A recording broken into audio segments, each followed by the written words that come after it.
what, 70, almost 80% people are black and brown people. Okay. And they're not doing their homework. They're not attending meetings and holding their foot to the fire. And these people are just taking our money and doing whatever they want with it, basically. That's what it is, period.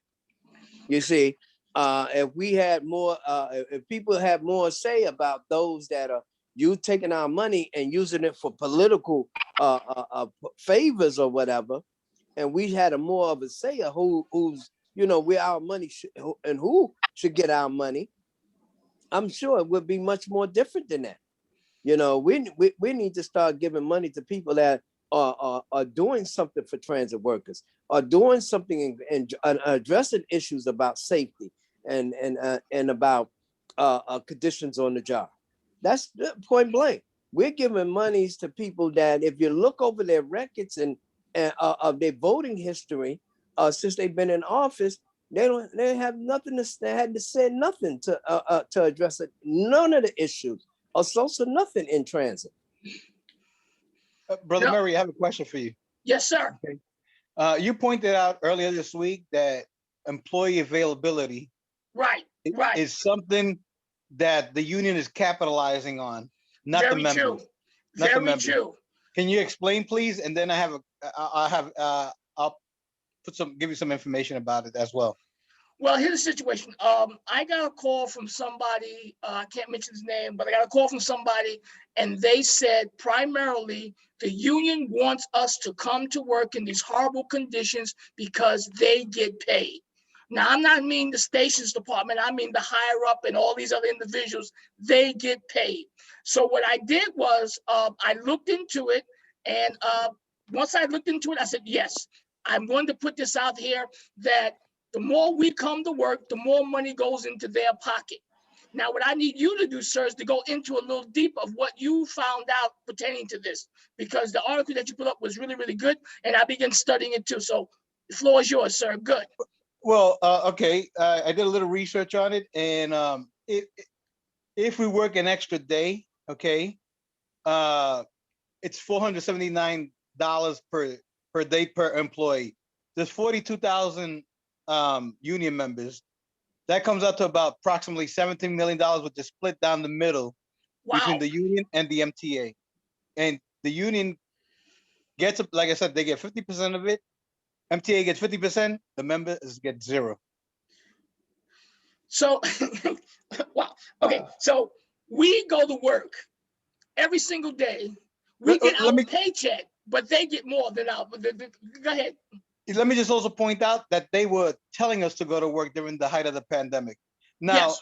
I question, were they telling that, we were telling that for us to go to work so that way they can make money? Very good question, sir. You know, because they could have called a work stoppage because our health and our safety were at risk, all right, during the height of the pandemic. And they wouldn't have been punished by the Taylor law. Okay, so if they're going to use the Taylor law as an excuse, that is a lie, because it was a safety and health issue. Okay, and we were protected. So I'm a little suspicious, excuse me, but I'm suspicious why they were forcing us to go to work. They were telling us to go to work that we're safe, yet we had no PPE, proper PPE. Pat Floyd said, oh, we don't need masks, and the union didn't do anything for X amount of weeks. Well, 145 of us have died, and thousands of us got sick. I mean, you know, call me a conspiracy theorist, but you know, I don't know. It's a little suspicious to me. Anthony Staley, going a little bit deeper on this thing, the employee availability and the point of the union getting money. Break that down a little bit more for us. Okay, when that's been something that been going on for a minute. That's been like an unsigned, like part of the contract or part of the agreement of them. But to me, I'm gonna tell you just like it is.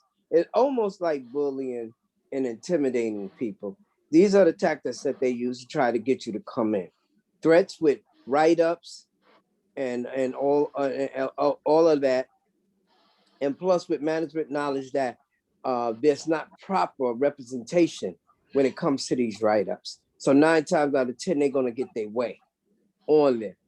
If you don't have somebody that's gonna point these issues out, especially when it comes to doing hearings, right? Now, an employee is going to get 9 times going to be guilty anyway.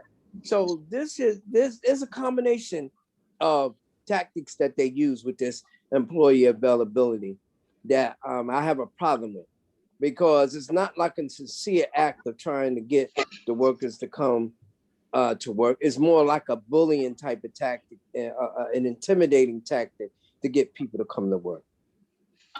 But do we all agree that if you're coming to work, you should get paid for it, not the union? Exactly. You should get paid That's it. for it. Yeah, we should get paid. Yeah. And this is my thing.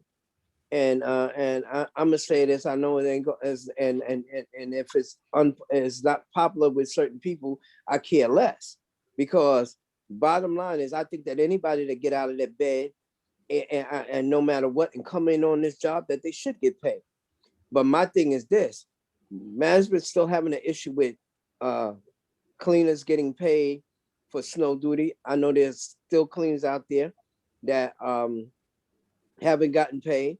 And what I'm saying, a lot of people say, oh, well, that's could be considered a job action. Yo, it's a job action to me when you don't pay me. Yeah. So I don't want to hear that garbage. But my thing is, I would come to work, when they call emergency, I would come to work, I would sign in, and I'll sign right back out and go home. And then when everybody talk about, well, you was here and you went, no. When you start paying me properly and on time, I will stay and do my job. But other than that, you can't bully, intimidate me, and make threats to me. Even making a threat on this job is not addressed in a proper vein as it should. When it's the type of threat towards supervision or everything, everybody go crazy. But when management threaten the workers, now you're going through this teeth grinding situation where you're trying to fight to be the first thing. They're going to try to make it look like you lying. Yeah. Every cleaner is lying. Okay. That's what they're going to try to make it look like. And that's why they get away with the stuff that they do. They know there's no support by the union when it comes to that. So that's the first thing that they use. You're lying. Come on, well, then you got to prove that you got to prove that the person lied. You just can't just say they lied. Can you prove it? But these are the weak situations that we encounter that makes it such it just makes the situation just a boondoggle, a BS, man, because you have those. Now, I'm not saying every single cleaner is telling the truth either. I mean, there's those that take advantage, just like there's supervisors that take advantage, but not everybody's a liar. See, transit makes it look like everybody, when they say something about them and what they're doing, they're trying to make that person you're a liar, and it's not, and that's not so. The thing that really gets me is that this whole thing of union and management, this bothers me. Let me be clear. I'm not Hollywood, I'm neighborhood, okay? Listen to me carefully. No other group would submit themselves to be led by others. Let me say it again. No other group would submit themselves to be led by others. The Italians do not run the Anti-Defamation League. Blacks do not run the Ku Klux Klan. But this union is run and owned by management. And that is wrong. And this is the reason why. The stations department, RTO, and buses better get it together. Okay, we need to understand, we need proper leadership in order and in place. We can no longer play these games. When you have a rattlesnake, you chop off its head. You don't sit there and play games with it. You just don't do that. Now is the time. If you're in the stations department, get your slates together or join a slate. This is not the time to have retreads and recyclables back in place and back in order. This is a time that you, the member, must understand what is at stake. Over 100 of our members have died This union allowed management to force us to come to work. Why were we forced? Because if you don't come to work, you can lose your job. We all understood that, okay? We were called essential workers, okay? We are essential workers. Why don't we have hazard pay? People in ShopRite got hazard pay. We don't have hazard pay. This is wrong. It is immoral. And I'm just like, I'm about to erupt because no one is talking about this. No one is talking about this.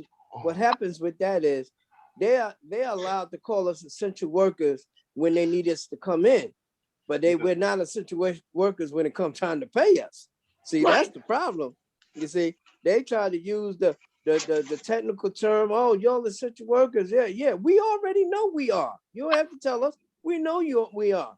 But you use that to stroke us when you want to try to get us to come into work. But then once we get into work, you don't want to pay us. And you want to abuse us. Exactly. I know people that worked in drugstores, supermarkets, and so forth that got hazard pay. Yes. And here it is. They wouldn't have got to work if it wasn't for us operating and moving these people to where they had to go. So how are we not essential? Charlie, you have a list because you mentioned this once before. You have a list of companies that have given hazard pay. Is that correct, sir? Yes, I have posted it up twice before. As a matter of fact, I posted the updated version, I think 2 weeks ago.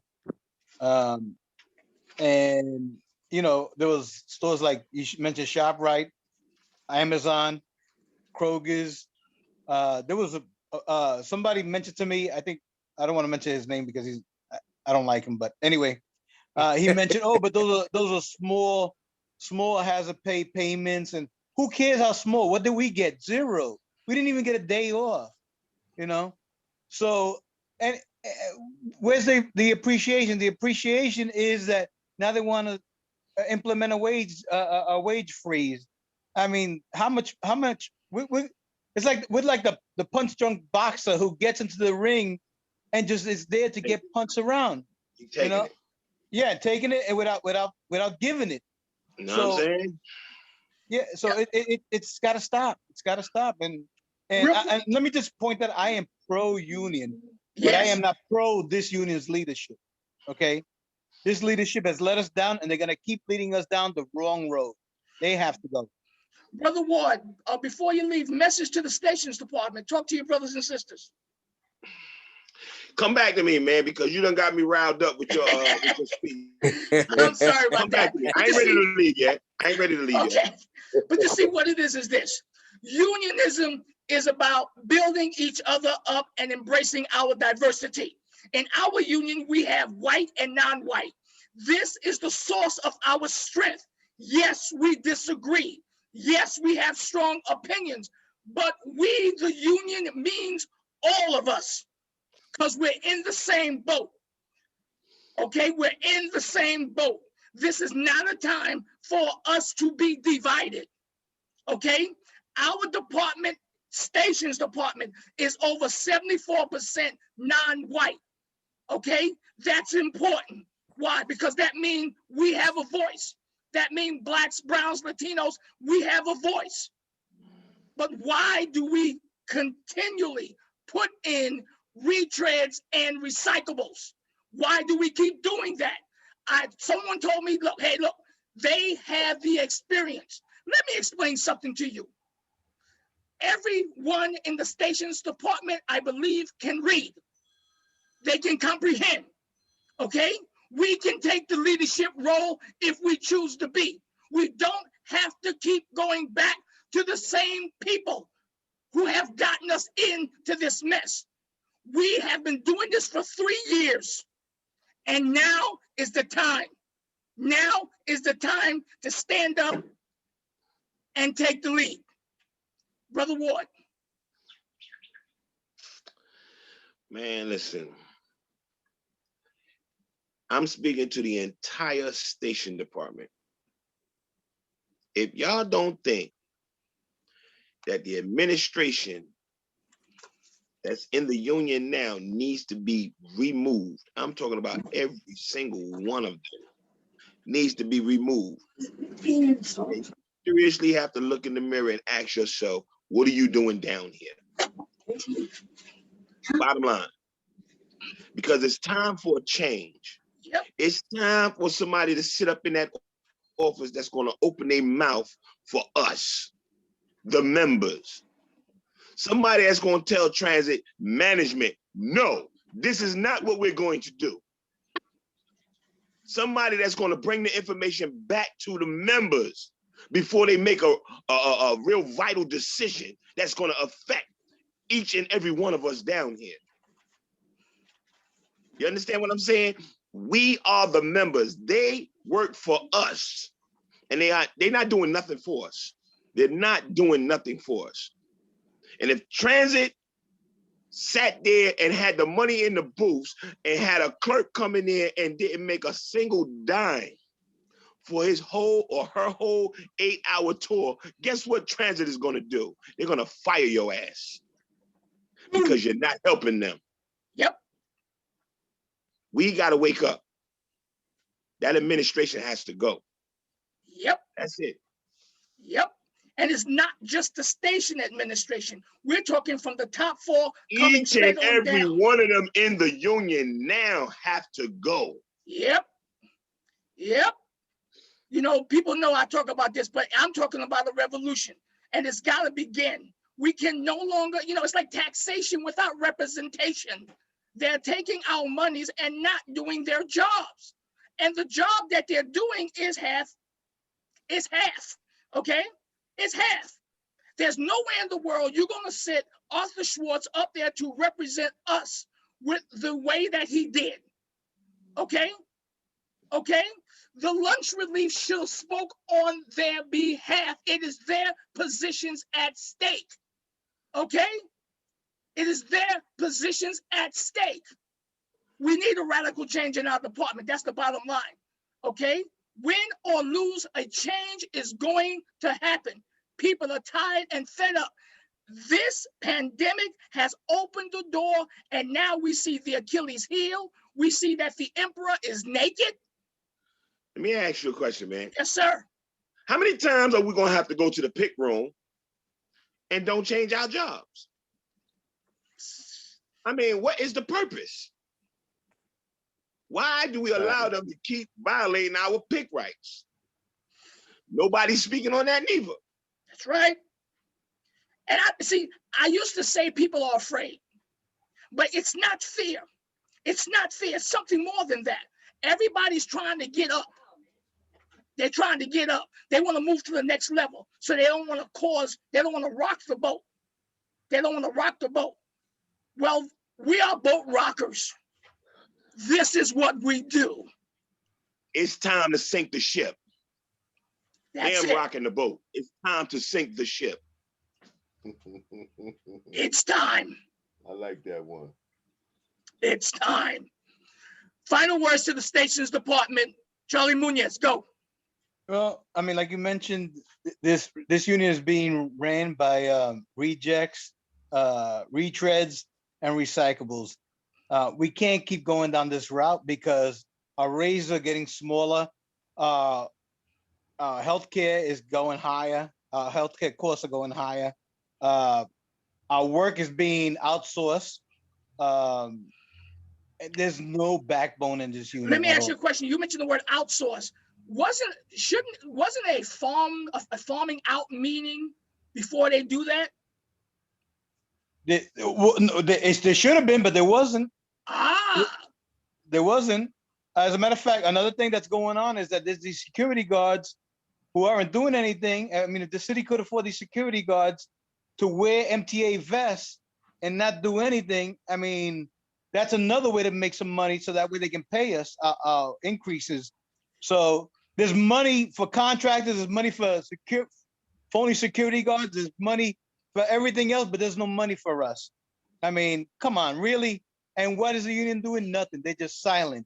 When was the last time you saw at the MTA board meetings? When was the last time you ever saw one of our leaders go to these MTA board meetings and stir the pot? The only time I noticed that was when Pat Foy, and this is so ridiculous, when Pat Foy told Tony Utano, have a happy Columbus Day. And they all got upset of that, and they try to make it seem like it was a racial slang. Racial slang, yeah. Yeah, at Utano. And that's when the only time they got upset. They never got upset at the discipline that we go through. They never got upset at the bullshit contract that they offered us. They never got upset at the way we are treated. I mean, where is this union at? Where is their heads at? Their followers, they follow the king, Governor Cuomo, and that's got to stop. It's got to stop, and it's going to stop because we're going to get in there. Okay, I'm making a prediction. We're getting in there, and we're going to stir the pot, and we're not going to be popular with the rest of them.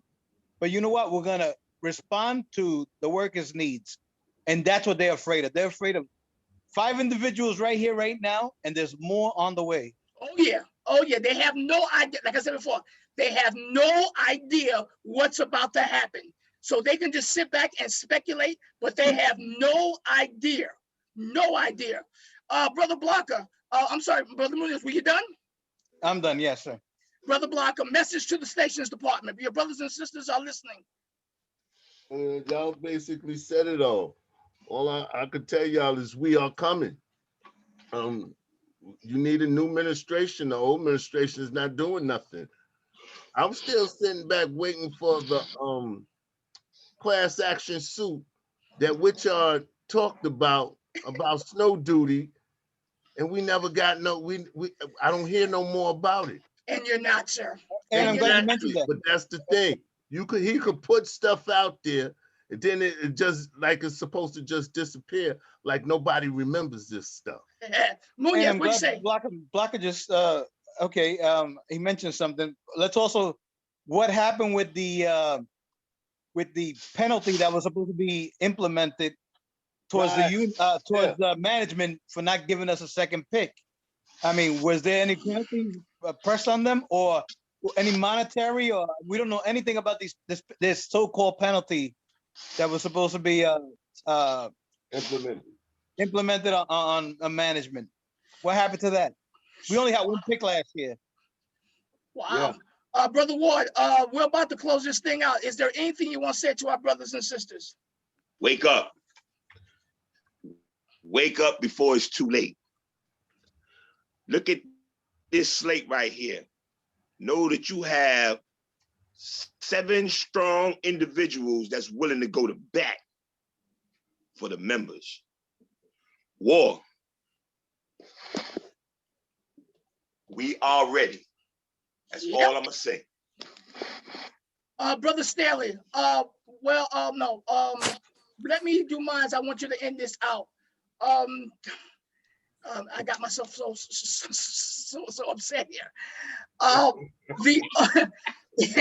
The only way we're going to change things is by educating and organizing. The members must be educated to understand that the union works for them. Okay, you are in charge. Okay, and we have to organize. We have to organize. Okay, and when I talk about educating and change, what I'm really talking about is the word I love so much is revolution. And revolution is about helping people. We need a new vision. Economic rights are human rights. And if we're going to have real change, we're going to need a radical political paradigm shift. Okay, the bottom line is a radical change is coming, not just the stations department. I'm gonna make it a lot broader. A radical change is coming to the union. And everybody who's listening to this, you better pay attention, because what you're hearing now, you're about to hear from the silent majority, because they're no longer silent because they are pissed. But the question is, will the change be emancipating or will it be enslaving? Brother Staley, to your brothers and sisters, what do you say? Well, I say to them to start paying attention, looking at the people that are trying to convince them to vote for them, ask them what have they done, especially those that are in office. What have they done that's benefiting you to this day? Ask them that before you give them their vote. The majority would probably have nothing to say because they did nothing other than tell stories, and they basically that's it. But pay attention. And as far as this issue on the book on discipline, there's a few of us on here. All of us basically have a copy of that. So, you know, Yes. you can contact one of us, and we'll give you a copy of it. Send a copy as PDF file or whatever. But start taking into account your job, and not just your safety while you're on your job, but also, you know, the issue of you being where you need to be at, doing what you need to do, you know, and being in the right place and doing what you need to do to protect yourselves. The thing is the theme is that I'm saying right now: protect yourselves, educate yourself on your job, what you can and can't do, and be prepared to stand on what you read in black and white, because there's always going to be somebody that's going to challenge you and try to intimidate you and knock you off your square. That is correct. And the bottom line is that we must begin the process of understanding change is coming.